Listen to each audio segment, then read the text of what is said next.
and our exact replica of the White House East Room. This is America's Grand Ballroom, and great events take place at the Rilwin in Washington and here at our replica in Yorba Linda, as testified by the fact that you're here tonight. I would like you to meet a couple of people. One is a board member emeritus of our presidential library, a friend of Richard Nixon's, Hubert Perry, who in 62 days will be 100 years old. Hubert Perry. Right there, ladies and gentlemen.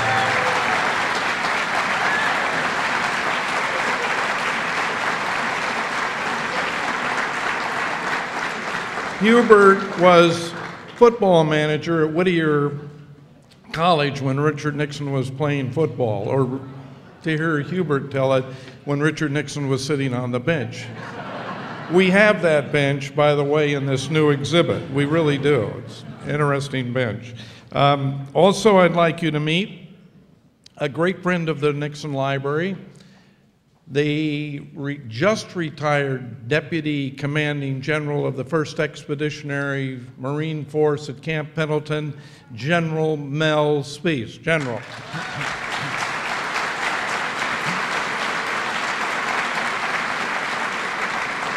And his great wife, Philomena. Philomena, please stand.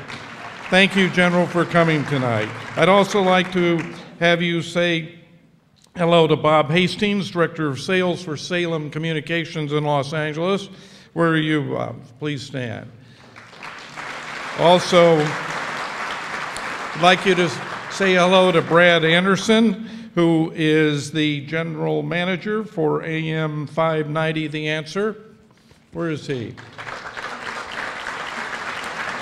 And my good friend Pamela Tyus, Director of Marketing and Promotion for AM 870. We've worked together for years. She's terrific. She brings great personalities as she is tonight with Hugh, Hewitt, and Michael Medved, and we're delighted to work with her. I want you to know, because I'm a shameless promoter and I'll take advantage of an audience this size, that on April 19th, we have Lanny Davis, the 17th. We have Lanny Davis coming to speak at this very podium. Lanny Davis was President Clinton's attorney. He's just written a new book about crisis. He was Martha Stewart's attorney. He's had a lot of crisis to deal with, and he's coming to tell you about it. On May 20th, we have twice Secretary of Defense of the United States, a career public servant of great stature, Don Rumsfeld, coming to speak in this very room. On June 11th, Hubert's birthday, we have Buzz Aldrin, second man on the moon. On June 18th, we have Rich Lowry, editor of National Review. All summer long, we have a program of Meet the Presidents. If you have kids, they should be here. And if you go on our website, you'll know they're free programs for kids to learn about presidents. We have 6 different presidents here, not the real ones. I mean, we have George, no, well, a lot of people believe it. George Washington, a lady was so disappointed one day.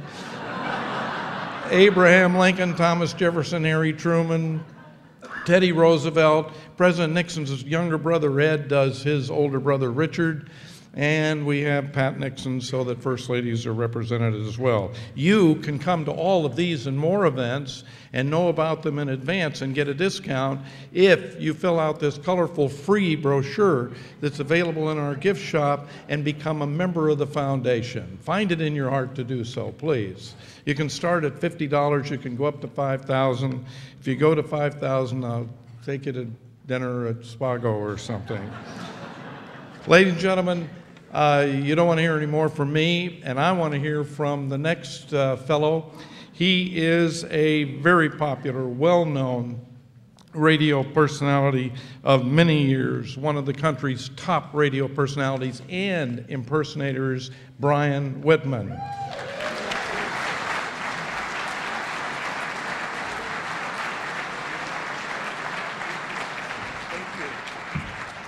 Thank you folks very much.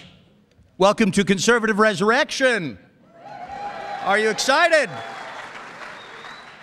I, of course, am on the Morning Answer with Brian, Ben, and Alicia, and you'll meet all three of us. You've met me, and we'll have a great conversation here tonight about the future of the GOP, not just in California, but nationally. For a moment, personally, I have to say that my dad, 7 years ago this month, my dad went to heaven. He would be prouder than anyone to see his son at the library speaking to you because President Nixon was his favorite American president in his lifetime. So, I hope I mean, he liked the other ones, you know. He liked George Bush, 41. He liked what he did. Drew a line in the sand there.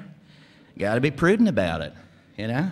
La Barbara, well, he liked him too. And well, God bless you. The other one, well, let me say to you, hey, how you doing, Pumpkin? Nice to see you. You know, that was not his kind of American president, if you know what I mean. That was kind of sort of the way my dad was. He and I saw the world a little differently. I want to welcome you here, listeners of AM 870, The Answer, listeners of AM 590, The Answer, and I want to welcome our panelists because they're going to talk about the future of the GOP and about a conservative resurrection. I'll serve as the moderator, and like if you need to throw a pie at someone, I guess I'm the guy to do that. I mean, kind of, sort of, on the morning show, that's how it works out. First up is one of my favorite people in the world, and I have to say the smartest man that I've ever met in my entire lifetime. He is my co-host on The Morning Answer, and he's the author of Bullies, How the Left's Culture of Fear and Intimidation Silences America. Please welcome the great Ben Shapiro.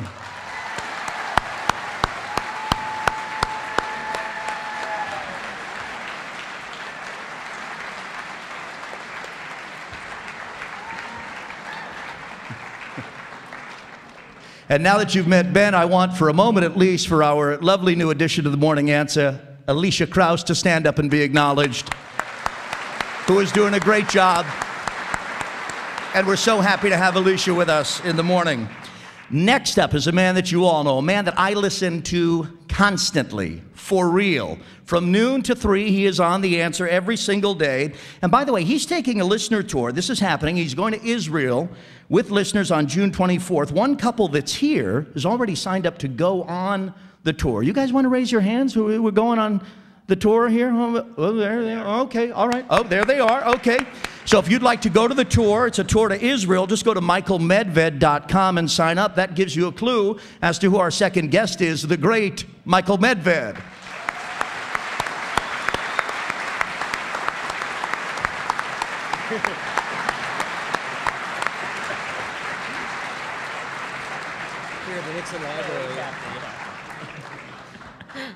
All right, some say they save the best for last. Don't you laugh at me back there, Hugh. Being nice. This man is my friend. He is, wow, a smart guy. Wow, does he know politics, inside and out. You hear him every afternoon on The Answer from 3 to 6. I said to him when I was talking to him before coming up here, I said, anything else you'd like me to tell the folks about you? And he said, I built this library. And I went, oh, seriously? And I went, oh. He said, no, Brian, I did. And I said, Hugh, you didn't build that. He's the executive director of the Nixon Library and our afternoon host, Hugh Hewitt, folks.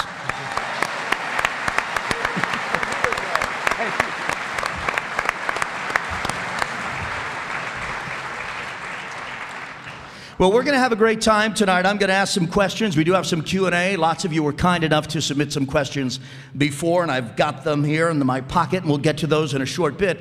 But we want to talk, of course, about where the Republican Party has been most recently, where it is right now, and where it might be going with regard to midterm elections in 2014 and, of course, a presidential race in 2016. Now, a lot of us last got together at Town Hall 2012 in Pomona. All three, you were there, Hugh, I remember I saw you. Michael, you were there. Ben, you were there. Some of you, clap if you were there. Were you at Town Hall? Okay, so you help me with this. Ben, you, Michael, you, and Hugh, you too, all predicted that Mitt Romney would win and be president of the United States. What happened? I'm just asking the questions. Let's just say Satan is skating in hell right now. I'm sorry, where'd you ask me to go? No, not you, dude. Oh, I'm sorry. I thought I was supposed to leave. I misunderstood. Oh, Hugh, you come on, Hugh. What happened? Well, first of all, Brian, it's going to be fun taking you apart limb from limb tonight. So it's great to be here. And I listen to Ben do it every single morning, and so I'm very pleased that you're getting to do it tonight. Before I begin, I just want to say hello to a few people who are here. General and Mrs. Spies, who served. Major General Spies, would you stand up? And Mrs. Spies, stand up, say hello. Just retired from the United States Marine Corps after 37 years of service, and so I always do this at the beginning, or Michael does. We know we have Marlon the Marine from my show, but any members of the service who served or are presently serving, please stand up and let us thank you.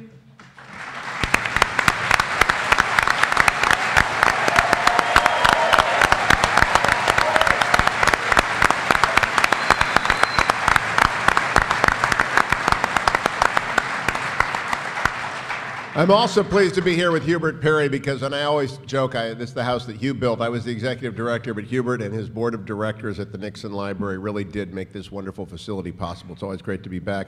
And then my pal Roger Schlesinger is the only advertiser I've had for 13 years of 13 years in a row. Roger, let people yell at you right there. There's Roger Schlesinger, the Mortgage Minute guy. We lost the election because President Obama has the best, most effective, total warfare, strategically destructive campaign operation in the history of modern American politics. Hugh, you have to stop sugarcoating things. Yeah, I don't think it was that. I mean, we got blown away. And we really did. The question is, how could so many smart people be so wrong? And literally, there wasn't a single prominent conservative. Really, Michael Barone, George Will, everybody who was looking at this. It wasn't just Dick Morris, though Dick particularly conspicuously was well, was let wrong. me say, sometimes he's right and sometimes he's wrong. That's it.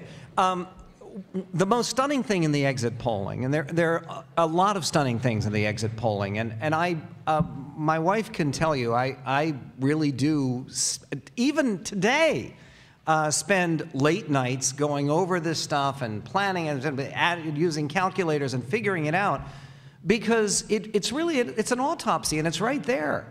And they asked people after they voted, and it's not a small sample. This is a sample total now. They have exit polling responses from about 700,000 people. It's a lot of people, okay?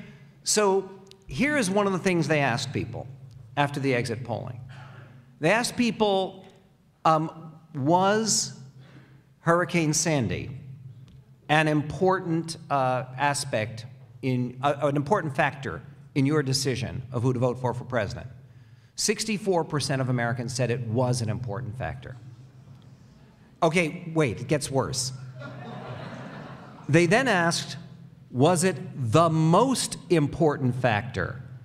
15% of respondents said it was the most important factor, and they voted for Barack Obama almost 4-1.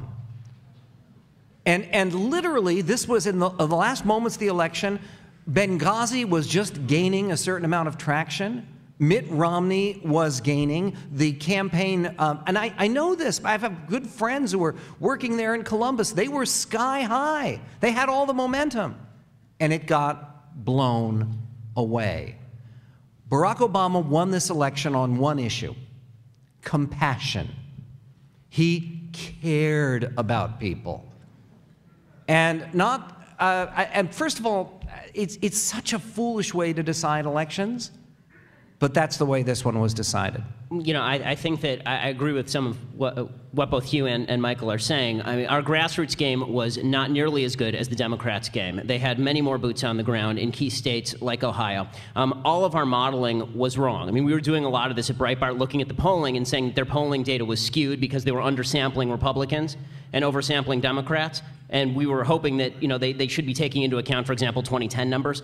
And that ended up being wrong also. Barack Obama did one thing very well. He went to his base constituencies and he rammed home his message over and over and over and over. Now, what I do agree with regard to what Michael is saying is when it comes to the messaging, It's not that Barack Obama is a compassionate guy. He's an immensely uncompassionate man. He is... But the widespread perception in all exit polling is that he cared about people like us more than Mitt Romney did. And there's a reason for that, and that's because Republicans, by and large, are very gutless. When you look at how Barack Obama portrayed Mitt Romney, Barack Obama portrayed Mitt Romney as the worst guy since Mussolini. He was somebody who strapped dogs to the top of cars, wanted to put you all back in chains, had binders full of women because he hated them, and was fighting a war on women. And he also, maybe first and foremost, he was a bad, evil Wall Street guy who wanted to fire employees simply so that their wives would later die of cancer. Mitt Romney was possibly the most honorable man ever to run for high office in this country.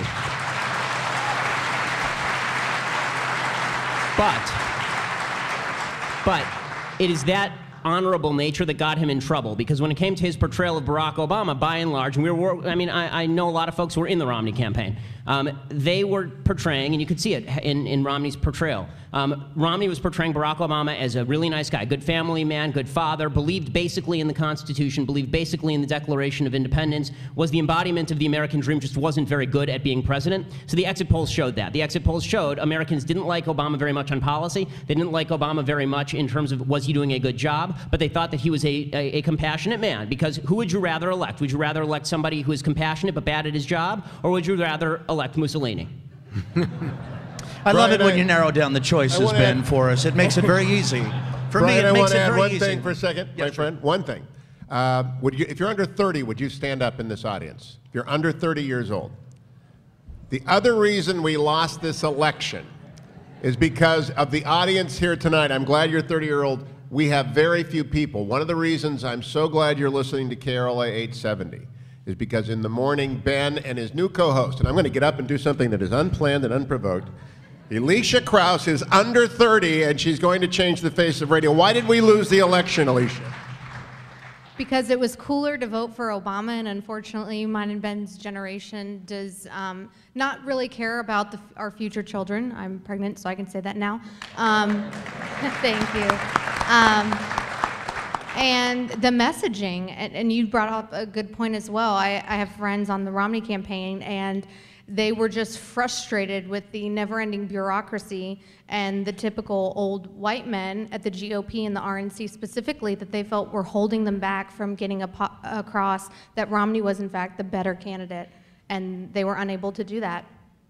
So I'm very thrilled that we have young people doing the radio in the morning, and you need to tell all of your young friends, I'm serious about this, every one of your young friends, that they have to listen to 870 in the morning to hear themselves. Because part of the problem with our party is people never hear themselves, and they don't vote for people they don't hear from. And by the way, if you're over 30, you're still allowed to listen. No, we're glad to have you. Yes. And I have to jump in here, because this is, I think, going to be the first of what probably will be many disagreements, not violent, passionate disagreements, but disagreements in emphasis. Mitt Romney won big time. Does anybody know by how much? It's by 8 points. That's a big time win. That's more than Obama won the general election. All people under the age of 30 who voted, who described themselves as white, right? That was 64%. Anglos. What's that? White Anglos, not counting Latino. And the main reason that he did better among under 30s is because among under 30 voters, white people were relatively underrepresented. More of the younger voters see themselves as Latino and black, and particularly Asian. And we did horribly among all voters. Among white voters in general, Mitt Romney won by 20 points. He won 60% of the white vote in this country. No Republican is ever going to do better than that. No Republican is ever going to do better than that. And when you win, by the way, Romney raised the percentage of under 30 voters very dramatically from McCain. McCain got 32% of under 30 voters. Romney got 37%. Okay? So it wasn't as if people turned away from Mitt Romney because he was uncool. I loved Ann Coulter's line as a great line, which is, we've tried cool. Wouldn't it be refreshing if we could try square for a change? No, but that's so wrong, Michael. This is our disagreement. That is so wrong. If we delude ourselves, yes, he won the Anglo vote, hoorah. The largest, fastest growing demographic are people under the age of 30 of color. And if we do not recognize that, we got smoked. That's we right. got destroyed. But the problem was a race or ethnicity problem. It wasn't an age problem. If you actually take a look at it, among white voters, yes, he did better among younger white voters than older white voters. But the problem here, and it's the very core of the Republican Party, there is no future for any party in this country that is overwhelmingly, almost prohibitively, entirely white. Well, this is, I think, brings us, guys, to another very important question. And wow, I mean, really, what a great panel we have here to talk about the future of the Republican Party. So Mitt Romney, and the points are all well taken. So now, moving forward, looking ahead, Ben and I on The Morning Answer often talk about this with Alicia, about what is almost a civil war in the Republican Party, because it is a turning point where many good Republicans want to take a more conservative approach in 2016 with a more conservative candidate, more conservative than Romney or McCain, for example.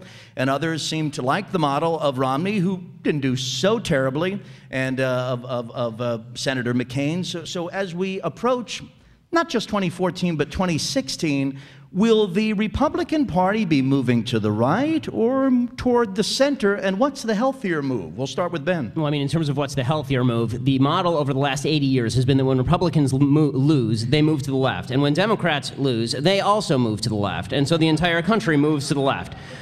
If we want to continue this pattern, I suppose we can continue this pattern, and then whether we win or lose, we'll still move the country to the left. So you know, I think that when it comes to where the Republican Party needs to go, I'm getting very sick and tired of folks who say that we need to shift all of our principles when this is not a principle problem. This is an approach problem. It's not just a messaging problem, but messaging is a part of that approach, but it's not the entirety of the approach. And one of the things, for example, you see the Republican Party now rushing to do immigration reform. They are not going to win any prize for immigration reform. Not the way they're doing it right now.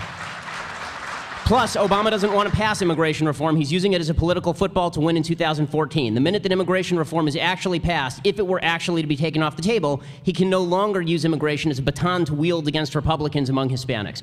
What Republicans need to do is they need to take a page from the Democratic playbook, which is to say, you only legislate when you control all branches of government. This is what Obama is very good at. Obama is a very smart politician. It is a huge mistake to underestimate what he's doing. What we can do here is we can portray them for what they are. This is a group of folks. We navel gaze all the time, and it really doesn't help very much. The people who we are facing here, this is a group of folks who do not care about black people in the inner city. If they cared about black people in the inner city, then they would not be impoverishing them for generations in order to enrich their union buddies.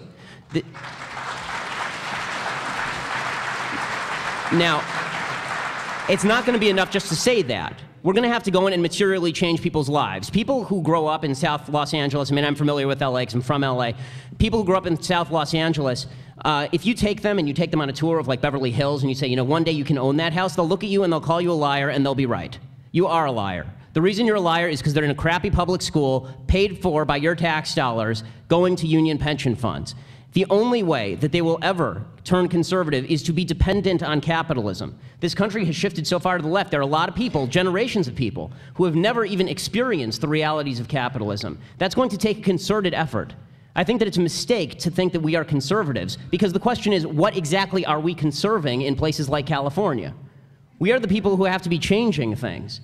And that's going to take a much more proactive approach, almost a counterinsurgency approach, putting boots on the ground, real initiatives to help people become dependent again on capitalism, on free enterprise, and on traditional values. If we don't do that, we can speak until we're blue in the face. They're going to look around at all their friends who, and I promise you, folks who, all of whose friends and whose family members are getting benefits from the government, food stamps from the government, those folks are not going to shift overnight into Republicans because we say the magic words.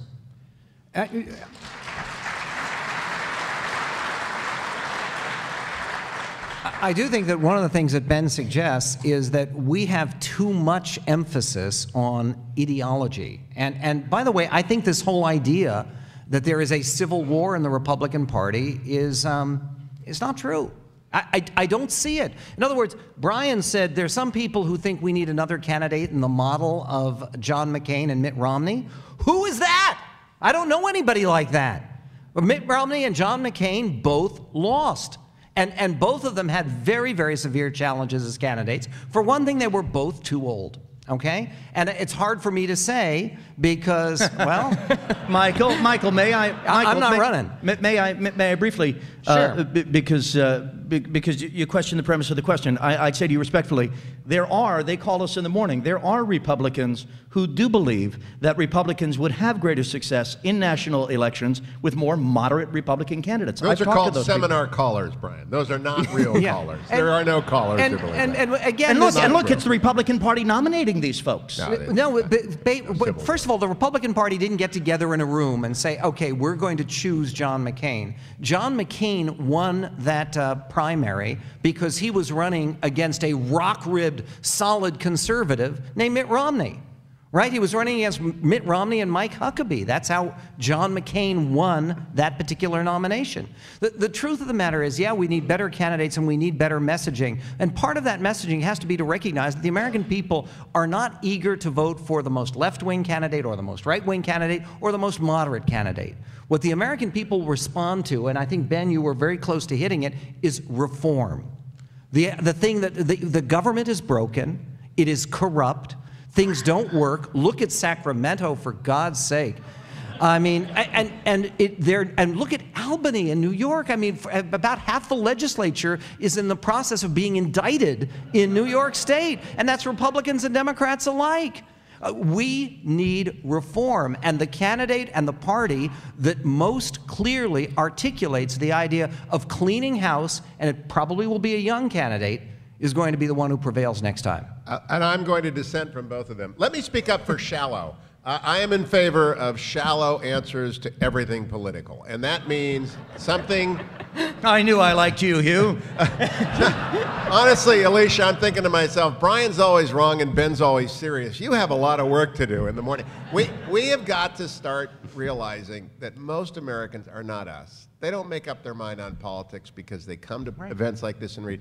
They make up their mind, and it was said by President Bush's pollster in 2004, Matt Dowd, who understands me? Who's most like me? Who's happy and who speaks for me? And I love Mitt Romney. I wrote a book about him. I was totally invested in him. I think he's the smartest guy. I've met three brilliant individuals in my life, the three smartest people I've met. Richard Nixon, John Roberts, Mitt Romney, without question. And the fact of the matter is... John Roberts, Hugh. What's that? John Roberts. Oh, yes. Oh, yes. And we can argue about that. We will disagree on that. But oh, yes.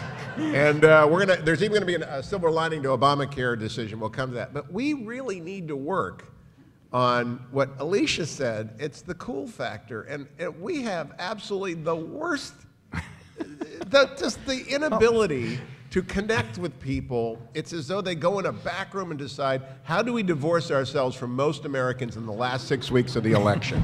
And it makes me crazy that they stopped going on radio, they stopped going on TV, they had no social media outlets whatsoever, they were clueless. And Michael said something that's very important. On the radio, I can be as young as I sound.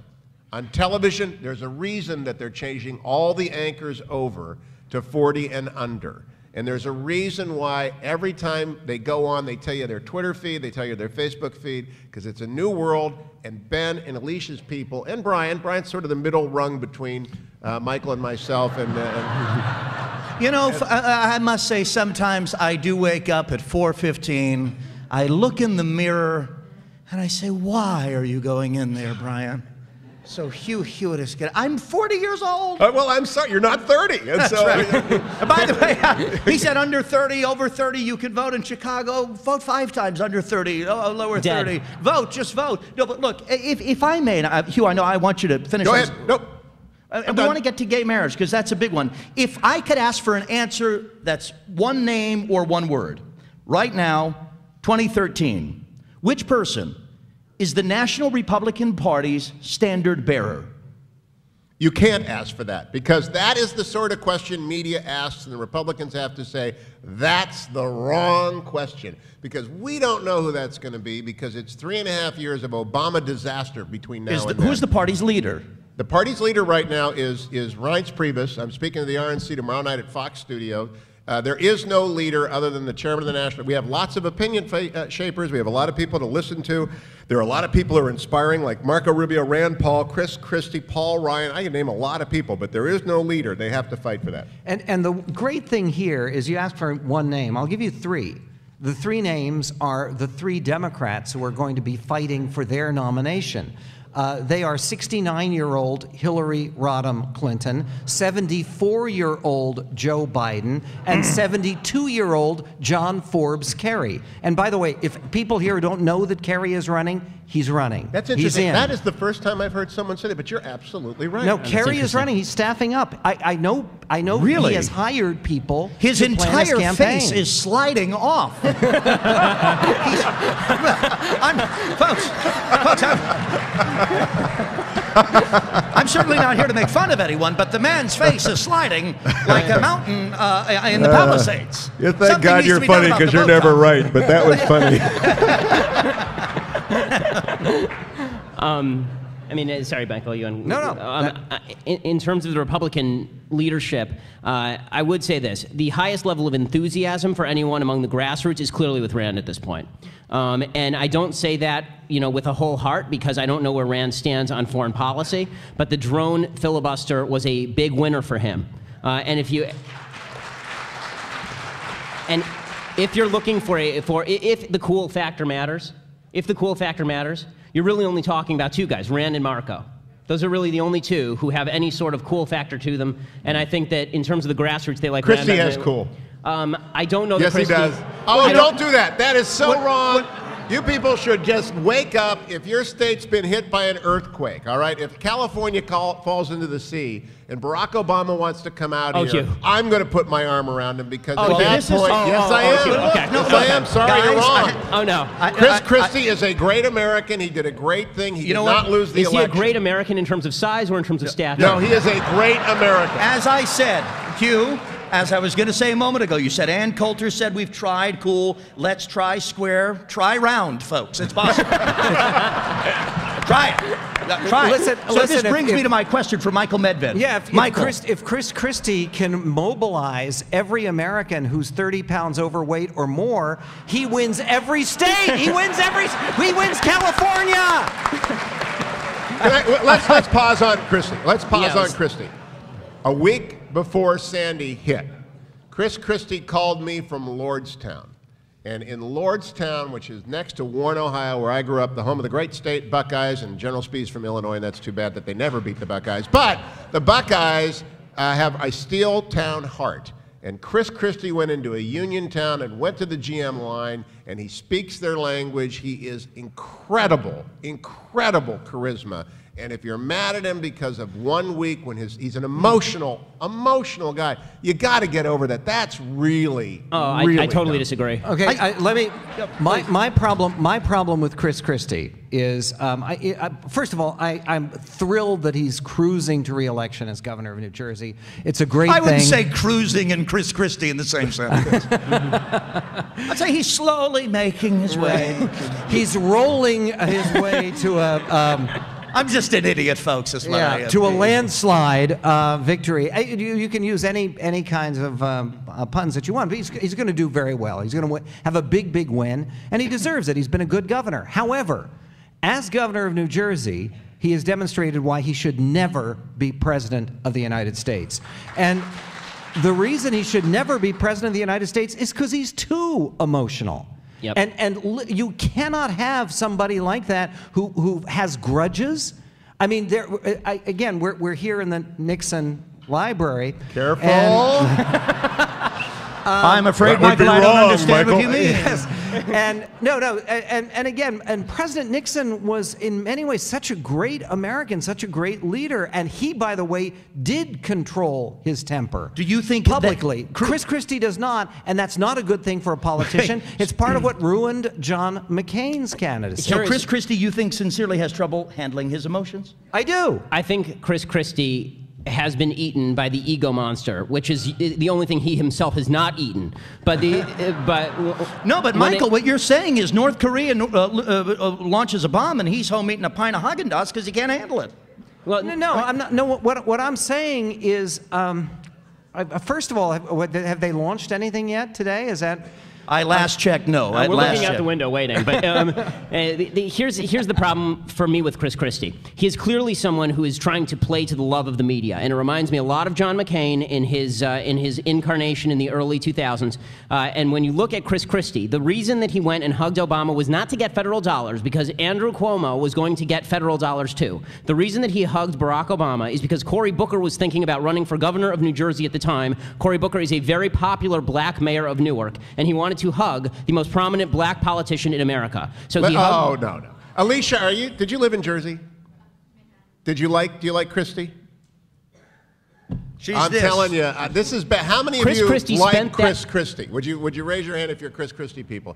This is a problem for the party. This He is a shouldn't be mistake. president. That's exactly right. No, but that's a different question from liking him. Yes, that's look, different. I like a lot of people personally, but The my wife shouldn't be point president is, either. if we don't have room for Chris Christie in the party, and I know that's a lot of room, right? I mean, if we don't have room for Chris Christie and people like him, we're never going to win national elections again. Quickly, I mean, we cannot write off the Northeast of the United States. Scott Brown also is not an ideal candidate, but I'm thrilled that he's running for senator from New Hampshire. But we cannot let the northeastern wing of the party decide the fate of the party. No one's saying that. Okay, No, but look, folks who talk about Chris Christie as a national leader for the Republican Party are really attempting to redefine what it means to be. Did I think I said at least twice. I think I said at least twice he should never be president. No, you and I agree on this. I think Hugh doesn't. No, he is a national leader of the Republican Party, and if you put him in any room, in any single venue, he will draw out an enormous number of people, raise a lot of money. Yes, leave the paramedics out of that. You know who else that was true of? Arnold Schwarzenegger. Yeah, but he's not Arnold. Don't even go. Oh, no, but don't guys, go there. I have to say, Arnold. listening to this, and I want to get to Nash, I want to get to local California politics. I know that's of interest to folks here as well. But quickly on Chris Christie, all of these attacks on Chris Christie, and not just the silly jokes, but the substantive attacks on Chris Christie. Did the Republican Party in America not know all of this when they named him their keynote Republican speaker? And by the way, I was there in the convention hall when he delivered that keynote address, and there were a whole bunch of people, including very prominent people, who were really ticked off at that keynote speech because it was all about him. Christie. And really, that was the whole job of that convention, and the blown opportunity was we needed 3 solid days. First of all, we also had, remember, hurricane problems there. Remember that? We lost a day, we lost a night at the convention. But the whole point of the convention was to introduce Mitt Romney to people, the real Mitt Romney, not the caricature, not the dog on the roof guy, but the real caring, decent, compassionate, conservative that Mitt Romney really is. And all Chris Christie talked about was, first of all, it was an eat your spinach speech. This is going to be hard, we have tough days ahead, and it's difficult, and me. And that was a blown opportunity for Governor Christie. But it was a gained opportunity for Governor Christie from Governor Christie's point of view. There's a reason he's on the cover of Time magazine, and the only way Mitt Romney was going to make the cover of Time magazine is in demonic form. Do you know what this is? This is the first act of the Let's Nominate Barry Goldwater replay from 1961, when after a center-right Republican narrowly loses and Mitt Romney narrowly lost, the conservative wing of the Republican Party savages everyone from the center-right part of the party so that they nominate a Rand Paul or an extremely conservative person who will guarantee a 45-state win by the Democrats. If you don't like what Chris Christie did, you say, now we're not taking questions, I'm not going to allow any dissenters. I'm joking, we'll get to that. But the deal here is, if the Republican Party is going to be a majority party, it must agree that occasionally it's going to disagree, like Ronald Reagan said, with people on different parts of the spectrum. And Chris Christie is very pro-life. He is, I don't know what he did on same-sex marriage, but I believe he ended up coming down against it. I could be wrong about that. He was debating that. He lowered taxes and he takes on the unions. The biggest problem in America right now is the public employee unions, which are funding the takeover of politics. And Chris Christie goes at him. So he's my hero. The one thing, then we'll turn it back to Brian for a moment. I think this whole idea of the center right versus the right versus the Republican Party on issues has never been more unified. I was talking to Paul Ryan the other day, and I was talking to him both on the air and off the air. And I think it's extraordinary because what you hear from a lot of conservative media is, why can't Republicans get on the same page? We're on the same page. That virtually everyone, there were 4 Republicans out of 233, only 4 who didn't vote for the Paul Ryan budget. Basically, on the issues that matter, our party is unified, it is solid, it is together, and really what we're talking about is the way that you sell conservatism, the way that you win elections. But in terms of the direction we want to take the country, to smaller government, to a renewal of American families, to a renewal of American business, and yes, to a renewal of American faith. The Republican Party is unanimously a pro-religion party, even those Republicans who aren't religious. This is a formulation, by the way, on the human life issue. Republicans actually agree that abortion is wrong, and we argue about whether or not it should be legal. Democrats agree that abortion should be legal and argue about whether or not it is wrong. We're closer to the American majority. All right, we will get here to have one more question for me on national politics, an issue that I mentioned a moment ago that can't be avoided, obviously, and then we'll get to local California. We have Q&A. Folks I know have a lot of questions, and most of them are right here. We've been talking on The Morning Answer, Ben, Alicia, and myself, for the last couple of weeks about the Supreme Court hearing arguments on not only California's controversial Proposition 8, but also the controversial DOMA, Defense of Marriage Act. There is, of course, and expected, I think even conservatives expect, or at least seem to expect initially, that the court would rule same-sex marriage the law of the land. I'd ask the three of you, we can start with you, Hewitt, if you care to predict as to what the court will rule, how you think they should rule, and your general feeling on the issue.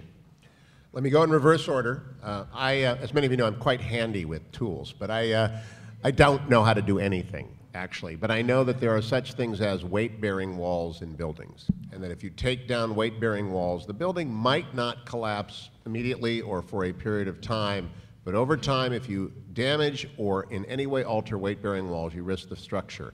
Marriage between one man and one woman in the pursuit of healthy children is a weight-bearing institution. It is an institution that we ought to move very, very slowly. And I heard Anthony Kennedy say that in the argument. He was not making a statement in any way, as I am not making, about gay couples or lesbian couples or the children that they are raising, many of whom are far better off than the children of heterosexual marriage in many cases.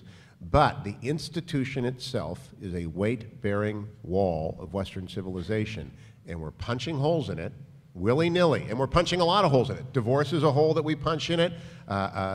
Cohabitation is a hole that we punch in it. And the argument that there are other holes in the wall that we just should make more holes in the wall does not carry any weight with me. So I care about the issue greatly.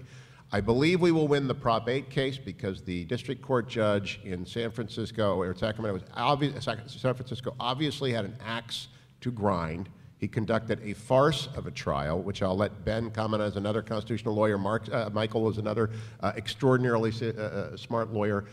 It was just a travesty. There is no lawyer who thinks it was other than a travesty except the Ninth Circuit, and they don't count because they're not really lawyers. So we're going to win. We're going to win the Prop 8 case. I believe we're going to lose the DOMA case because of the line of questions from Justice Kennedy about the number of interferences. He is a serious federalist. He has a consistent, well-developed line of reasoning that pays deference to the state on their traditional police powers. So I think we're going to win one and lose one, but the consequence will be that marriage will erode, and that is very dangerous. I agree with Hugh's prediction, but I think it's very important for people to understand that the portions of DOMA that the court is likely to find unconstitutional is not the whole thing, and it's not the ball game. What the court will probably find is that under our federalist structure, if a state chooses to legalize same-sex marriage, then that state has the right to do that, and those marriages in a given state must be treated with the same respect as marriages in another state that has not legalized same-sex marriage. In other words, it's an equal protection of the laws issue, and I do think that'll go that way. The conventional wisdom is usually wrong about most stuff, and the conventional wisdom about same-sex marriage is wrong, wrong, wrong. The issue is not over. There is not some new, huge American consensus. The polling and the studies and all of this. And by the way, the other side knows it. What has changed? I mean, what has changed? Barack Obama evolved, right? That literally, that's the only important thing that's changed. And you can say that there were 3 states where voters, for the first time ever, these are 34 states, 31 of them, people voted against same-sex marriage. In 3, they voted for it. They voted for it in Maine, they voted for it in my state of Washington, and they voted for it in Maryland. All of those were deep blue states. In all of those states, more than a fourth of Obama voters voted against same-sex marriage. It was very close in all the states. And Ron Brownstein, who is no conservative, has looked at the country at large and said, this is about it. They have 9 states where the same-sex marriage has been legalized, marriage has been redefined. They're not going to win any other states. And if we are allowed to continue this fight on a federalist basis, state by state by state, I do not believe that this thing is over by a long shot. I think the polling, if anything, overrepresents support for same-sex marriage because people increasingly don't want to be called bigots or uncool. Well, I'm uncool on this one because I agree with Hugh. We need to support the load-bearing wall.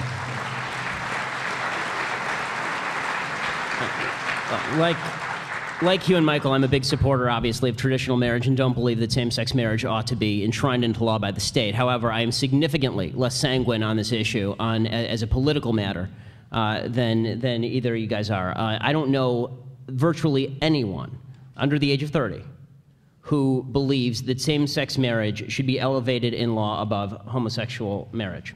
The polls show this, and it's not close. It's 80 to 19. If you look at what the Supreme Court is going to do, I think it depends on whether Anthony Kennedy took his meds that morning. This is the guy who wrote the deciding opinion in Lawrence versus Texas, which was basically the groundwork for same-sex marriage. And he could use precisely the same rationale that he used in Lawrence versus Texas. Except his opinion in Lawrence said specifically that it did not apply to same-sex marriage. Well, we've had that before, too, where the Supreme Court decides that there's an exception that they carve out, but times have changed, and now we're going to overrule that. I do think that we are making a mistake if we think that this issue is either going to go away or is going to turn massively for us. I think that when you look at a state like California, California voted in favor of Proposition 8. If we were to do it all over again today, Proposition 8 would absolutely fail. There's not a doubt in my mind that Proposition 8 would fail in the state of California if we voted, and we're within only a couple years of Proposition 8 being voted on. What we really have to be aware of is, and there's a reason for this. The reason is that the marriage battle was not lost today. It wasn't lost yesterday. The marriage battle was lost 40 years ago when we decided that no-fault divorce and single motherhood would become equal in the American moral imagination to heterosexual marriage and the institution of marriage. And that childbearing and rearing would become secondary in marriage to love and commitment. Because once you go to love and commitment, any two people can love and commit to each other. Okay, I've got a question, Ben. Sure. What do you think changed between Proposition 8, which after all was not that long ago, and now? I think there's been a massive media onslaught that will continue. I think that the President of the United States coming out and saying this does make a difference, and every poll in the black community shows that it makes a huge difference. I think the fact that you are seeing people like Rob Portman coming out and endorsing gay marriage demonstrates that the people feel the political winds blowing a certain way. What that means in practical terms, for all of us, because the truth is, here's where it's really going to affect you on a practical level. Where it's going to affect you is what the California legislature attempted to do today. The California legislature advanced a bill in the Senate that would remove nonprofit status from the Boy Scouts of America, a private nonprofit organization, because of quote-unquote discrimination against gays and lesbians. What you're going to see, and you've seen it already in states like Massachusetts with regard to adoption in the Catholic Church, you're going to see this used. Once it becomes enshrined into law in states like California, you will see it used as a baton against churches, against religious institutions. You will see attempts to remove nonprofit status for these organizations. I truly believe that if we want to get ahead of this issue, we lost this issue. Again, the issue is lost when 48% of children who are born in America are born out of wedlock. And when you're talking about upwards of 75% of children born in the black community being born out of wedlock. This issue is not gay marriage. The issue is marriage in general. If we're going to win that, we're going to have to win that on a cultural level. The culture has changed. The law is following it. If we want to win this, we're going to have to go back to basics and win again on a cultural level. And if that means that we have to take marriage away from the state entirely so that they can't use it as a weapon against us, we absolutely should do it as a defensive measure. I couldn't disagree with Ben more. We have not lost the issue of what is good, because you can't actually argue with nature. Lincoln made that argument. Lincoln made the argument that you can argue as long as you want, slavery will forever and ever be wrong, and we can argue as long as we want, marriage will forever and ever be between a man and a woman. The reason we haven't lost this argument, one word, Francis. What do I mean by that? Francis is a revolutionary figure. I don't know if people quite yet understand how revolutionary a figure he is, but he is regenerating the Catholic option for the poor that is also rooted very much in traditional Catholic teaching. And the future of the Republican Party is in the Catholic Republican, and with leaders like Dolan, Hugh, and Francis, this argument is not going to be, the church has lost political battles before. It is not walking away from this. And it will increase its argument from the pulpit for the reasons that Ben mentioned and others. It is not going to surrender its religious freedom. And as that confrontation increases, and it is coming, our friends at places like the Alliance Defending Freedom and elsewhere, as that conflict sharpens, it will definitely benefit the party that is not anti-gay. I'm not anti-gay, and I'll never believe that. I'll never take that. I don't think any of us are. I don't think anyone here is. Try convincing anybody under 30 of that, though. Yeah, and I don't think anyone, but I think we can be pro-religious freedom, we can be pro-family, we can be pro-marriage, and I think Francis is going to show as well that in being pro-poor, and Ben mentioned this earlier, the Arthur Brooks argument, being in favor of that which genuinely helps the stranger and the poor is how we regenerate our cultural appeal, not by being allowed to be cast as being anti-gay. It's true. It's not false, and we have to just replace a false narrative with a true narrative. Do you fellows think, Hugh Hewitt, Michael Medved, Ben Shapiro, that on the issue, on two issues, very emotional issues, and they've been discussed, same-sex marriage, immigration, of course, is another one. Do the three of you think that the Republican Party, as we talk here at Conservative Resurrection about the GOP's chances moving forward, do you think that your party would be well served for deals to be made on the issues of immigration and same-sex marriage so that they are off the table and no longer serve, as people like Governor John Huntsman have suggested in editorials, to divide voters and take voters away from the Republican Party? First of all, on gay marriage, how do you make a deal? That's what I mean, it's, again, the time to have made a deal, and I do think historically, if we look back on this, we're in this position now because when this issue was first raised, and it was raised by the other side, and it was raised at a time when very few people even believed that they were serious, right? Because it was so much against public opinion, and they have been gaining momentum and more, and now America, I believe, is evenly divided. The point to have made would have been to reach agreements with people on behalf of civil unions.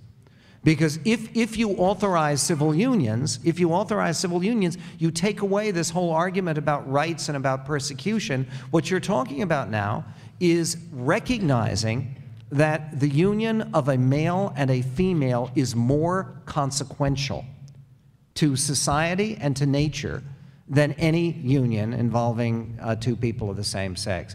On the issue of immigration, look, I hate it when people on our side talk about immigration in terms of political strategy. Our job on immigration is to talk about what's right and to talk about what's good for the country. And what's right and what's good for the country cannot possibly be to continue a situation where there are 11 million people living here in the shadows, many of them homeowners, by the way, many of them with relatives who serve in the armed forces. It is not a good situation to have 11 million people who are here in the country who have absolutely no means of ever gaining legal status. That's why if this issue had been resolved as a majority of Republicans in the U.S. Senate wanted to resolve it in 2007, and we had had some form of immigration reform. Now, you and I may disagree about some of the details, but I think we can all agree here that it would have been vastly better for the nation and for the Republican Party had this issue been resolved with, by the way, strong border security, strong workplace enforcement with E-Verify, and making it impossible for people to work in this country who don't have legal status. And yes, granting some kind of path to legal status so you don't have this idea of, quote, self-deportation, which was a disastrous phrase for 11 million American residents. But the trouble is, the 2007 deal did not offer that. And there is always a worse alternative. And we're coming up to this again. I am very eager to resolve this issue for the reasons Michael said, for the right reasons. But I am not eager to resolve this issue in a way that injures the country by not securing the border or by empowering the government in ways that are just destructive. And I'm afraid today, if any of you listen, how many of you listened to my show or Michael's show when you were driving in today? Okay, there was a leak of the plan. It's a disaster. And I am standing here waiting for them to come up with a good solution, and it's a disaster. And I am very afraid. I'm very fond of Senator Rubio. I really am. And Jeff Flake, I campaigned for him. They're great, smart guys. I think that this is not really a Rubio-Flake plan. I believe it's a Senator McCain and Graham plan, and there is a time to go away. And how can we miss you if you won't go away? And those two guys need to go away on this issue. On this issue. You know, the truth is that, I mean, I don't think that any of us disagree on what has to be done here. Everybody sort of agrees in general on what has to be done on immigration. Close the border, figure out what to do with the people here. I mean, this is really not that tough. The problem is that you have to understand that the reason we are now discussing this, there are two reasons that this is now coming up politically. One is the myth that we lost this election because of Hispanics. There were not enough Hispanics in the battleground states for us to have won the election if we'd won a majority of Hispanics in places like Ohio. The other reason that we are doing this now... Is that true? Yes. That's interesting. Yes. That's interesting. Wait. Repeat that. That's Florida? very important. No, Florida we could have won. We would have lost Virginia? Ohio. This is true. It was on Jeopardy last night. No, Shapiro's right. Ben, I don't think you're correct. Okay. I mean, True about Ohio. It's certainly true about North Carolina. I do know this. If Mitt Romney had gotten the same percentage of Hispanics and Asians that George W. Bush did, he would have carried California. And that's the truth. Mitt Romney got 58% of the white vote in California. George W. Bush got 44% of the Latino vote and 46% of the Asian vote. Mitt Romney got 21% of the Asian vote, and 29% of the Latino vote. Yeah, but if I was bald, funny, and could see, I'd be Brian Whitman. That's, you know, unicorns Regardless, and moons. the reason that we are now discussing illegal immigration is because President Obama wants to propose it and put a poison pill in it so that Republicans have to obstruct it and he can campaign on it in 2014. Right. That is the right. real reason we are right. discussing it right now. 100% right. All right.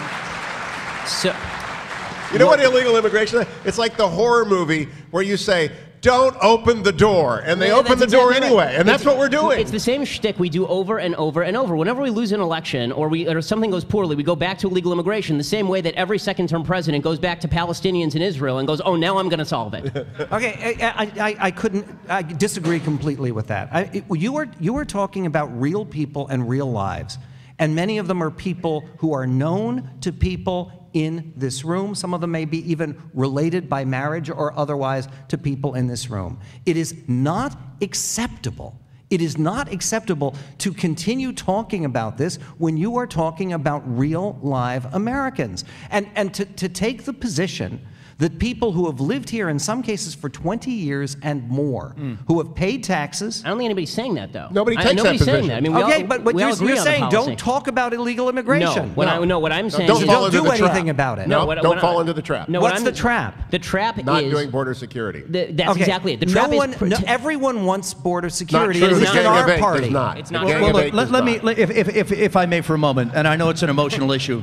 Michael, to what you said, I believe it was Senator Marco Rubio from Florida who made the case recently, maybe it was during the campaign or shortly after President Obama defeated Governor Romney. The statement was something to the effect of, Republicans will have a tough time speaking to Latino, Hispanic audiences about jobs and the economy if the audience fears that they want to deport their grandmother. That was Marco Rubio who said that. Exactly. There's something to that. There is, and it's more than that. It's very tough to persuade people if you call them stupid and if you don't like them and if you insult them and you say, we don't want you in our party. Okay, that's not a good strategy. I'm thinking of that because I was speaking to an event like this one with a former member of Congress who had lost his seat. And he was asked about what went wrong in the election. He said, what went wrong in the election is we have become a country of sheep, we have become a country of idiots, we have become a country of fools. Okay, this is not the way to build a majority. And the way to build a majority is to try to understand that there were reasons, and they weren't foolish reasons, why Asians, and think about Asians for a moment, fastest growing American minority, if you want to call Asians a minority, if you want to talk about a group. And by the way, very successful, highly educated, profitable, stronger families, better family numbers than people who are so-called white, right? Okay, Asians voting almost 3-1 for Barack Obama? It's a problem. We have to make it very, very clear that we do care about people who have come to this country, made a terrible mistake. They came to the country without authorization and without documentation. And they came, and by the way, 40% of the people who are here illegally, this is according now to official government numbers, are visa overstayers. They're not people who came across the border. Michael, They're people who came here illegally. I mean, I think we all agree that we want to reach out to immigrant groups. I think we all agree that we want to reach out to Hispanics and to Asians. I think the question becomes, how are we going to do it? Because here's how this battle is going to go. So why is it a trap to talk about it? No, because here's why. Because here's the trap. Okay, here's how this is going to go. And watch, I promise you, it'll happen over the next year. Well, not even the next year, the next 6 months. What is going to happen is that they will come out with this bipartisan Gang of 8 bill, and then Barack Obama will say, okay, there are going to be a couple executive orders that I may have to tweak here and there with regard to border security. And then Republicans in the House will say, the border security provisions here are not strong enough. I'm sorry, we can't vote for it. And then Barack Obama will turn around and he will say, I was ready to pass this massively popular bill that passed with bipartisan support in the Senate, and you guys weren't ready to do it because you don't care enough about those 11 million illegal immigrants who are living in the shadows and living their lives and whom you work with. Here, the fact is this. I personally, do not support E-Verify. I think E-Verify is idiotic. I think it is ridiculous to suggest that businesses should enforce federal law when the federal government will not enforce federal law. This is not about antipathy to illegal immigrants. The question is a strategic one. Okay, well, hold on for a moment. How does the federal government enforce federal law? They don't. No, I'm asking you. I'm asking you, Ben. I think that was a good answer, though. Yeah, but no, I'm asking you, how would you recommend that it be done? Do you want people, in other words, if you don't do E-Verify, what, you want federal inspectors to come to every place of business, as they've been doing in large places of the country, and say, show us your papers, please? No, I would like the federal government to actually control the border, which they will never do as long as Democrats control any branch of the federal government. This issue, I mean, you are right, that the Republicans should have solved this issue, but not in 2007. They should have resolved this issue when they had majorities in all houses. You do know, Ben, and I hope you do, it was in the Wall Street Journal this week, right, that the flow of immigrants, legal and legal to this country, both combined, was cut in half under George W. Bush. There was a tremendous tightening of the border. There was a lot of resources put on the border by President Bush, and the flow across the border by every measure is vastly better.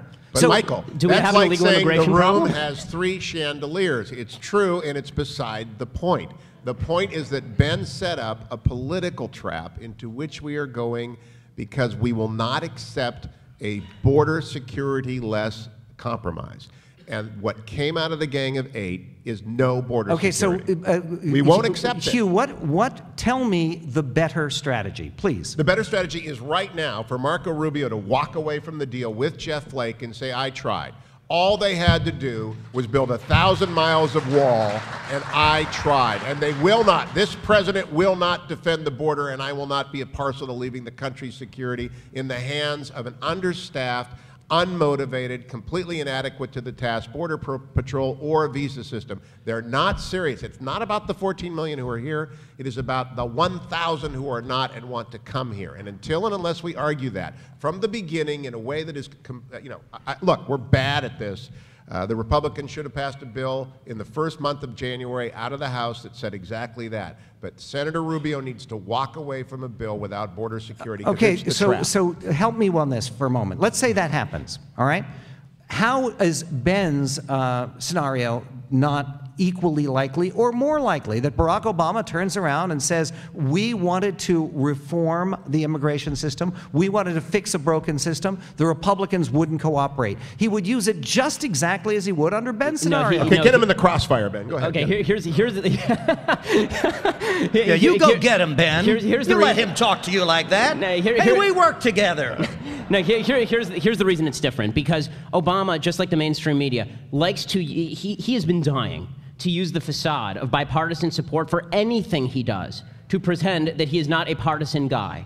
If he cannot get Republicans behind something he's doing, this just becomes another failure of Obama in terms of partisanship. If he gets it out of the Senate with Republican support, this will turn into the bipartisan immigration bill that the Republicans in the House were too stubborn and too Tea Party-ish to support and too xenophobic because they hate brown people. Okay, the truth of the matter is that President Obama, if we do not have immigration reform, I don't think when you talk about the politics of this, how is it good for the country? How is it good for the country or for the Republican Party? I do not see it to delay addressing what is an urgent national problem and is frankly a tragic and critical national problem in our communities. Let me ask you a question that you asked me about same-sex marriage. How have things changed from 2 years ago? Why wasn't it urgent 2 years ago? It was urgent. It was, and some of us were very strong supporters of immigration reform in 2006 and 2007. And we should have done something about it. So then why didn't the Republican Party get on that bandwagon then? They did. No, they the didn't. majority of U.S. senators, the majority, immigration reform in 2007, and you know this because I've heard you say it. Immigration reform was killed in 2007 by Harry Reid and Barack Obama in the U.S. Senate, who turned against it and did put in poison pills and then pulled support for a bill that could have been passed and signed into law by President Bush. No, the reason it failed because there was no fence. And there was no fence, no deal. It is that simple. No fence, no deal. And if the Republicans come out and say we will accept a virtual fence or a little bit of fence or something else, it will fail. It is that simple. It is that simple because no one's arguing about the 14 million. They're arguing about some details like gang membership when you haven't been convicted. No one is arguing about expanding the visa program. No one is arguing about anything except the border. But unless and until they do the border seriously, because some of us remember, and I'm not saying you don't, Michael, some of us remember 9/11. And those of us who remember 9/11, I remember Jim Garrity's book, Voting to Kill. We are now back in the holiday from history. And that border is a ticking time bomb, and unless and until we secure it, both virtually at the ports and reality at the southern border, we are asking for a replay. That's all. Okay, can you tell me who are the leading voices in the Republican Party or the Democratic Party against completing a fence that, by the way, Congress authorized a long time ago and should have been completed a long time ago? It's been tied up in lawsuits by the Environmental Protection Administration and environmentalists and others. It's been tied up. It's 70% completed. So who has been opposed to completing the border fence? I don't know, but it's not in the bill. And so I hope that, I think people are afraid of the fence because when they come out and say it, they are portrayed on MSNBC as being racist when in fact they are security minded. I don't know who's against it. It's not there. It's not there, and it's not because of the Environmental Protection Agency, because all you have to do is pass a notwithstanding any other bill, notwithstanding any other law. It's very easy to get done. We do not want to do it. Now, there are reasons. They're property owners. They're property rights cases. You pay for it. Guess what? It's called condemnation. It's the right of eminent domain. It's been built 700 miles. It needs to go another 400 miles. Agreed. Everybody agrees with that. But we don't. Why then don't we do it? Okay. Partially because President Obama doesn't want to do it. Thank you. Ben agrees. That's exactly it. But he doesn't want to do it because this is where I agree with Ben. He prefers, President Obama wants us to do exactly what you two guys are talking about, which is to punt on this issue so he can use it in 2014 and the Democrats can use it again in 2016. So we would win this issue if Senator McCain, and you've got the hotline to the Batcave, call up the senator and say, Senator McCain, please come out and say no fence, no deal. 1,000 miles of fence. Just say it, because then the argument turns into an argument about the fence, not anything else, because no one disagrees about anything else. It's the fence that's But no one missing. disagrees about the fence. I don't Yes, they do. Who? Yes, they do. Who Schumer. openly. Openly, In nobody. the Republican Party. Obviously, the Gang of Four. They It's do. not They do there. not disagree. It's not there. By the way, you know, if go back and look at McCain's race for re-election when he got himself re-elected in 2010, he campaigned so heavily on finishing the fence and building the fence. Ads of him going down on the border. I have never heard Senator McCain say, "No, we can't build the fence," or "We shouldn't build the fence." Right now, the next time you talk to him, you say to him, Senator McCain, will you No vote for fence, this no bill deal. if there is no fence? I think he what you will do- not answer the question because he did it in 2010 when he was running for re-election. I think you call a guy in Houston, you connect him to Senator McCain, and he says, "Read my lips. No fence, no deal." Hopefully that works. Okay. That was- One question whew, about California, boom. because this is about California. This obviously this issue of immigration. Then we're going to get to your Q&As here. California. Let's start with the fact. On the Morning Answer not long ago, we had Tom Del Beccaro with us. He's the chairman of the California Republican Party, and he was on the Morning Answer, and we talked to him about a report in the Los Angeles Times that suggested that the California Republican Party has on its rolls less than 1/3 of registered voters. So the California Party and the Republican California Republicans, they reflect less than a third, less than 33%. I think it was 29% or something like that. Are you almost out of business if you're a political party that doesn't even have a third of the people in your state in your party? Well, I mean, it'd be hard to argue that the Republican Party is doing exceedingly well, considering that the Democrats have a supermajority in both houses. The issue with the Republican Party is basically the same one that the National Party is looking at in slow motion, which is the demographics of the state have changed radically. A lot of the business people in the state have left. The ethnic demographics have changed very dramatically, obviously. And the Republican Party here has become a regional party. I mean, there are areas like Orange County which still remain somewhat Republican, and then there are places like LA that are completely Democrat and will never be Republican in the foreseeable future, which leaves two options. One is an incredibly aggressive push that will cost a lot of money, a lot of time, and a lot of boots on the ground. And the other is to wait for the Grecian disaster, at which point, hopefully, everybody wakes up. Well, it's happening. Stockton is the. I think I can honestly say I blame Brian Whitman for the state of California. I knew it. I knew it. I knew it. Because- I went to the dry cleaners. I got a nice shirt. I just wanted to come and have some fun. I knew I'd be blamed for the problem that's in the state. The fact of the matter is that the radio business produced and nurtured an individual by the name of Gloria Allred. And Gloria cost Meg Whitman the election in 2010. She did. She did. That one story, and you know, it's bad campaign staff, et cetera, but Meg was going to win, and Meg was going to turn it around. And now, because people were worried then, now we are completely on the edge of a disaster of epic proportions. Hugh, forgive me. How did we just go from talking about the virtue and the importance of enforcing immigration law and then give Meg Whitman a pass for violating it? How'd you do that? Well, it's the classic media conundrum. I don't give her a pass. I think that a domestic helper should have been legal in 1983 or 1996 or 2007. I've never argued that. She handled it as a matter of politics very badly, like President Bush's DUI. Like, you know, whenever you've got something, you put it out early and you talk about it. You don't get hit 6 weeks when voting is beginning. And she was ahead, and then she fell behind, and she never caught up. And that's exactly what happened, and it was Gloria's doing. And so we will have to wait until probably Gavin Newsom. We could probably beat. Did you interview Gavin when his book came out? I didn't. Yeah, I've I interviewed him couldn't twice. stomach it. I couldn't stomach it. We Yeah. can beat him, can't we? Honestly, you'd get more information talking to that light. Really. I've interviewed him. I'm a Democrat, too. You could sit and talk to that light. You get more information about what's going on in California than from Gavin I Newsom. think we can beat him. Well, it depends on who we nominate. True. You know, I mean, and again, if you take a look at the fact that we couldn't beat the Crypt Keeper, Jerry Brown. I mean, now Governor Brown is a very bright guy. He is, and I cannot believe. Look, there's a deeper problem here.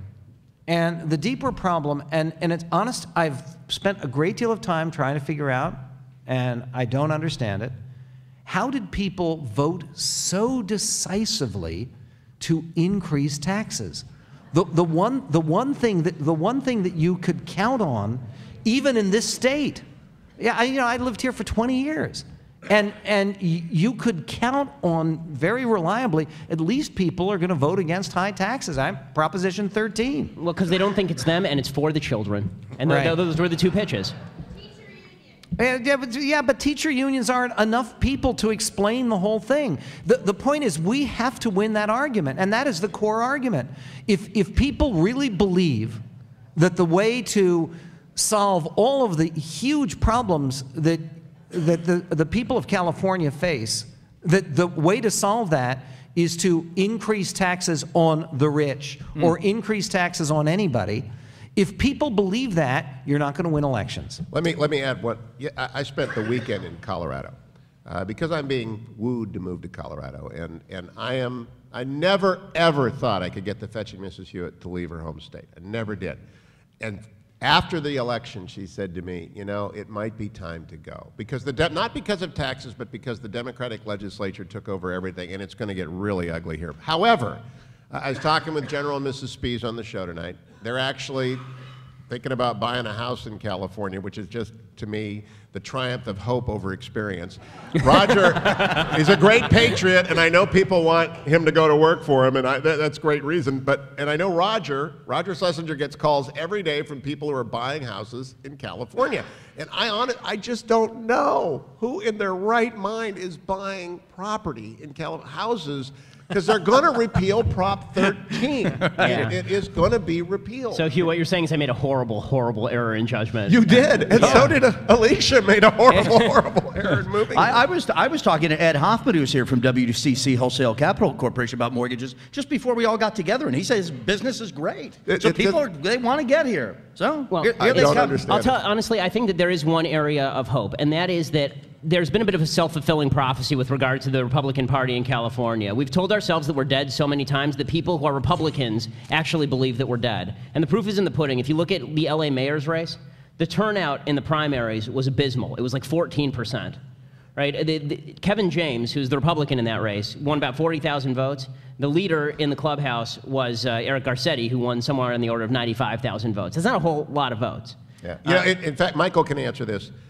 It began as the Washington State disease, where you lose control of an entire state. Then it spread to Oregon, and now it's spread to California, where you can't win a statewide office. And I don't know if it's reversible, because you've put up Dino Rossi, you put up good people. Except we took control of the state Senate in this last election. The Washington State Senate is controlled by Republicans, and they have been the Republican You had budget. fair redistricting? Did you have? Because we did not have fair redistricting. Yes, we have here. the redistricting is done by a commission in the state of ours was Washington. too, but it got I'll tell you what stolen. helped the state of Washington, and one of the reasons that Republicans are doing better and in the future should be able to do much better. And again, we had a very close gubernatorial race, which we should have won. And now we have the Democratic governor who was elected, who had promised no new taxes, is saying, well, in any event, 9 Democrats in the state Senate voted for the Republican budget, rejecting their governor.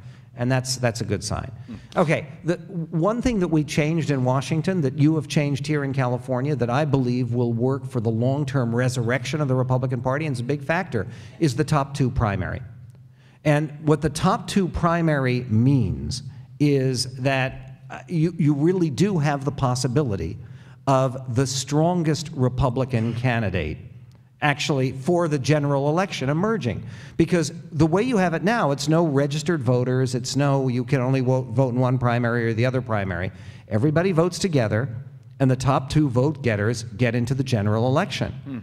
And that means that there will be great advantages for Republican candidates who have the ability to attract the independent and Democratic voters that they need to win in this state.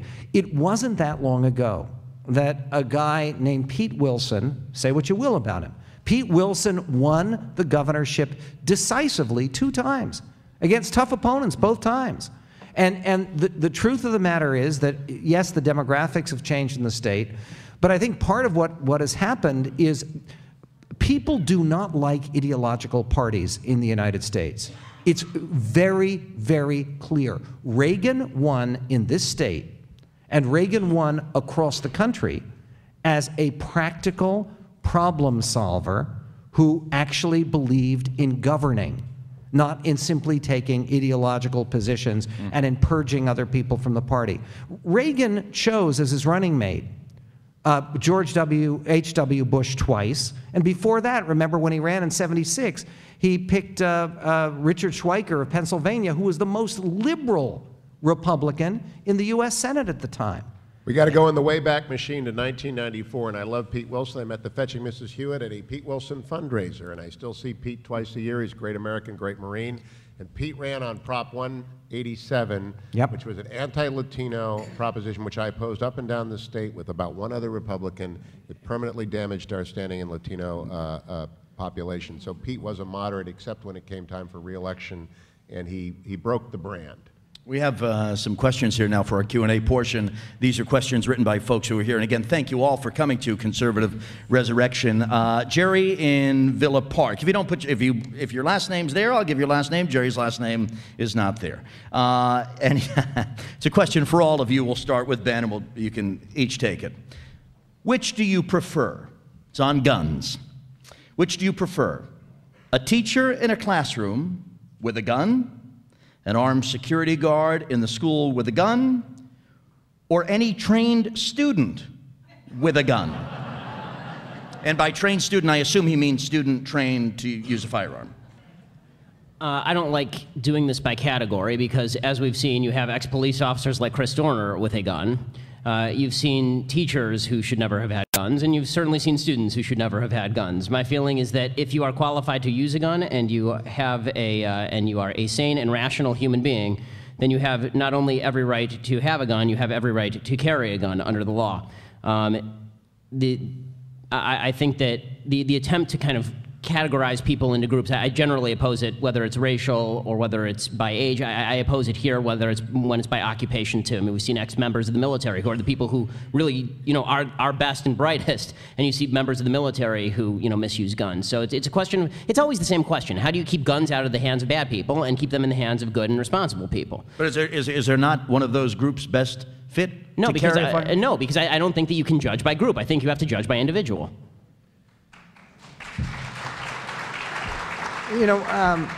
Marshall, I don't want to. I'm sorry to do this to you again, but I have a problem with the whole question, with the whole premise that we do not have a gun violence crisis in America. We have a public relations hype. The murder rate in this country, including the murder rate by guns, has gone down by more than half. If you look at big cities, including Los Angeles, we have murder rates that are historically low. We do not have an explosion or a tidal wave of situations where people come into schools with guns and blow people away. We don't even have an explosion of incidents like that with knives, like that stabbing incident yesterday, right? Which, by the way, nobody's, of course, talking about the desperate need for knife control. Michael, you don't deny that from the NRA, Wayne LaPierre, many other groups, talking about who would be best to have a firearm in a school? I think that Wayne LaPierre's suggestion, the idea that we're going to invest literally billions of dollars for an armed security guard in every school or every classroom, that we should have a federal program doing that, it's absurd.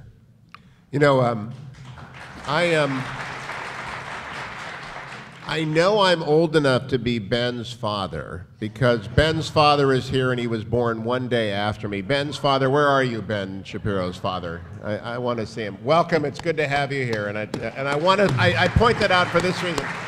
He was born in February of 1956 as I was, and the traumatic incident of our youth were the destruction of major American cities by rioting. No one wanted to ban matches. People wanted to address the underlying issues that led to urban violence, which were complicated and multi-layered. However, now, upon the occasion of traumatic incidents that occur and are broadcast every night, we are unwilling to address the underlying complicated, multi-layered issues that give rise to fanatics and killers. Two different things here: disturbed individuals and fanatics. Major Hassan appeared to have been both, right? So unless we get and until we talk about how do you identify, disarm, and either cure or confine fanatics and deranged people, we're not going to be talking about the real issue. So Brian, any one of those three categories could be a fanatic. One was a military officer, right? One was a student, right? And so the category has nothing to do with the individual. But the fact that we are talking about that goes to Ben's general premise. The president doesn't want to fix this. The president wants to win an election in 2014 by blaming us for not fixing it. I think this is a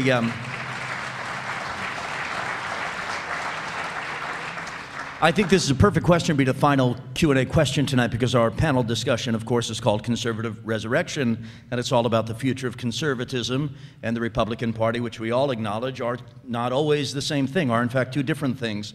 And this week, I think I speak for all of us, we're saddened by the passing of Margaret Thatcher, certainly a global conservative standard bearer, if ever there were one. Matthew Webb of Simi Valley. Matthew, thank you for your question, wherever you are here tonight.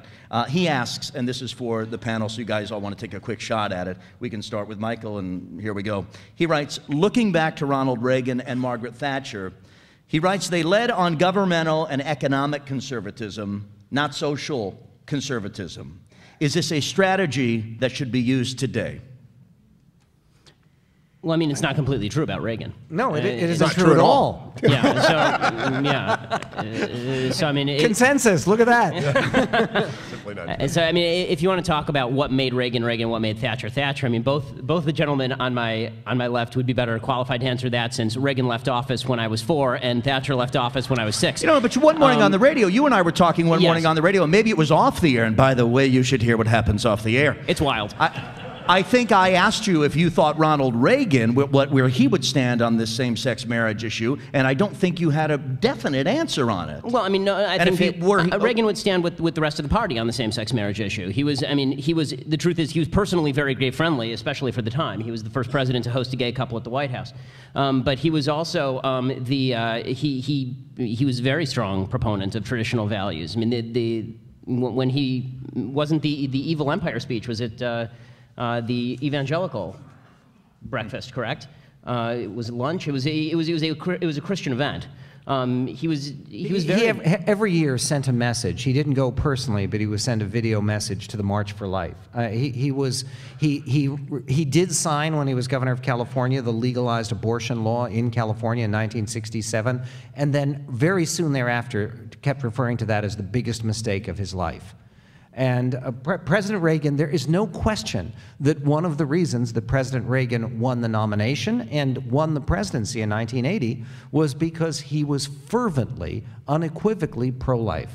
And that's, you can't take that. Now, Margaret Thatcher, not so much. Right. And Mrs. Thatcher, living in a different political system at a very different time, I don't know if we could, if Margaret Thatcher, she could inspire us with what she was able to achieve, but using a Margaret Thatcher model, I'm not sure how that works in the United States of America. I think that you can use the Margaret Thatcher model in terms of her rhetoric, and the same thing is true for Reagan. These were both very unafraid politicians, and unfortunately, there's a cadre, I think, of politicians, especially in the Republican Party, who are very much afraid of the blowback when they say things, and they are very much afraid of characterizing the other side. The reason that we've lost so many folks, I think, as a very, very 30,000-foot perspective, is they argue character and we argue policy.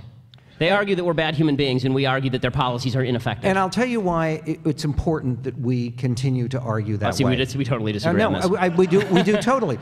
Because, frankly, and this was one of the basic things about this campaign, is that President Obama won the election against John McCain by 9 million votes. That meant, if you have the same people coming out to vote, that we needed to persuade about 4.5 million people who had voted for Barack Obama to shift their votes. Now, Mitt Romney did okay. I mean, Obama won this last time by about 4 million votes, not 9 million. But the truth of the matter is you cannot persuade people if you insult them. And if you suggest that they're bad people, and if you suggest that they don't love their country, and if you suggest that they are trying to destroy America. Most Democrats, everyone in this room, there's not a single person in this room who doesn't have friends or family who are Democrats and who are liberals. And a lot of them really nice people. Thank you so much. It must be the shirt, Michael. My goodness. But here there is a massive distinction to be made between demonizing Democratic voters and demonizing Democratic politicians who have made it their life's pursuit to push an ideology that has destroyed millions of lives and is undermining the foundations of American thinking. Okay. These are not good people. You are not a good person if you are. I hear the fervent applause, but think about this for just a moment, please. Take an example. I know Governor Brown a little bit, okay? I don't know him well. But anyone who doesn't believe that Jerry Brown is sincere in his deluded beliefs, it doesn't know the guy. At a certain point, he is. At a certain point, delusion becomes sin. And we are now at the point in California and in the United States where delusion is sin. Okay, I'm sorry, you will never ever win anything in California, Ben, if you suggest that people who support Democrats and Democratic parties are sinners. I didn't just say that people who support Democrats and Democratic policies are sinners. I suggested that legislators who push these policies into law and use the weapon of the law against the Californian public are sinners. And the proof is in the pudding because people are leaving. Hold on. Seriously, Ben, as a manifestly brilliant guy, do you really believe that the people in Sacramento that you're dealing with right now, and people like Governor Brown and Attorney General Harris and Lieutenant Governor Newsom and people of that nature actually want to hurt people? Or do they, in their own minds, say, look, this is going to help to make this state better? They're wrong. But they believe just as fervently as you do that what they're doing is right. The answer as to whether they are ignorant or whether they are badly motivated. That's a very important distinction. No, see, here's it's the a thing. tremendously important distinction. No, here's the thing. Because otherwise you're calling them evil. I'm just calling them stupid. No, I think don't you just both agree he's it's not necessarily a... No, this is a very, very important point. I'm glad we're having the discussion because I think it is important. If you watch any of the old clips of Margaret Thatcher, the one that was really making the rounds yesterday was the one where she was discussing with Neil Kinnock the wealth gap, right? And what she said to Neil Kinnock, he said to her, there's a massive wealth gap under you between the rich and the poor. And she said, you know what, Neil? You don't care if the poor are poorer as long as the rich are also poorer. That is an attack on intent. We have to attack their caring bone because their caring bone is where they win. They are winning because people think they are caring. If we continue to portray that they are caring just wrong, we're going to lose. I'm going to jump in here because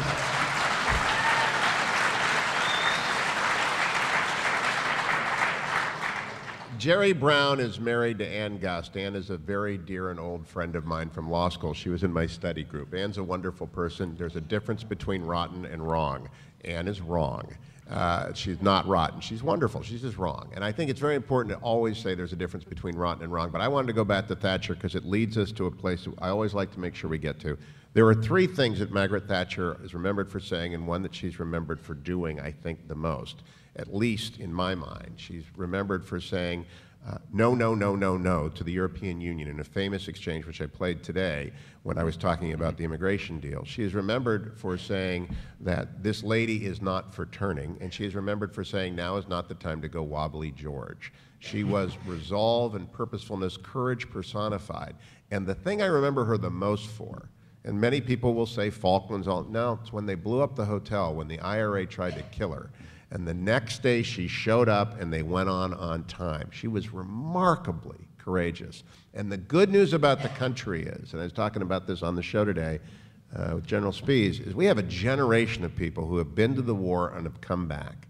Tom Cotton, for example, I think is one of the most extraordinarily talented young elected officials in the United States. Since I've been watching, and I've been watching since I'm 16, Army Ranger, Harvard Law, Harvard undergraduate, put up his hand, said, I'll go in, but you have to make me a combat soldier. Did a tour in Iraq, did a tour in Afghanistan, part of the old guard, came back, did his 3 years, remarkably successful, man of the people. And there are lots of Tom Cottons. There are lots of them. Member of Congress from Arkansas. Member of Congress from the 4th District. I hope he runs against Mark Pryor. Here's the deal. We have to, if there's one thing we can do for the conservative resurrection, really, I would enforce this. I wouldn't let any candidate not already in the office under the age of 45 run. I really wouldn't. I would say to every Republican in every Senate race and every governor's race, if you're over 45, you just can't run. I mean, we get to be on the radio, we get to be on TV, but you don't get to run because you don't have the language skills. And boy, did we prove that in the last election with Richard Murdoch. I mean, we just proved it again and again. They don't know how to talk. Let's turn our future party, and think about this as you elect people, to people who are under 45 or in any race. It's always a good default to ask whether, not always, Delaware Senate race, we would have been much better off if we'd gone older rather than younger. Hugh. He wasn't a witch either, but we got to get young and we got to get smart. Hugh, if they're over 45, is it okay for them to drive home? No, no, in fact, they should call for it. No, it's not. It's just about electability. Here's a problem. Both Senator Rubio and Senator Paul would be 45 or older when they were inaugurated as president. I'm talking about local elected Senate races, governor's races, okay. not presidential. And in fact, if you're the younger person in a race, it's great. It's about nominate. Richard Lugar hurt our party very badly because he ran when he was 80 years old and did not gracefully exit stage right. It is rare for anyone to be able to function effectively at age 80 in anything in the elected office. And so we've just got to move aside old, privileged Republican rhino elites inside the Beltway who refuse to yield to youth and vigor. And All right. Folks, we'll ask you for a moment to hold your applause again. In just a moment, we'll thank all of our participants here at Conservative Resurrection. We hope you have had a wonderful time. We want to thank each and every one of you for coming out. We want to thank all of our sponsors. We want to thank all of you for listening to AM 870, The Answer, to AM 590, The Answer. We very much appreciate your listenership. We work hard to earn it, and we're all thrilled that you're here. And didn't Brian Whitman do a great job? Thank you, Brian. Thank you. Thank you. Thank you very much. yeah, I was waiting for that Candy Crowley moment where you were going to say, no, you're wrong. My Candy Crowley moment will be on the way home when I stop at McDonald's. Folks, let's hear it for Ben Shapiro, Michael Medved, and Hugh Hewitt.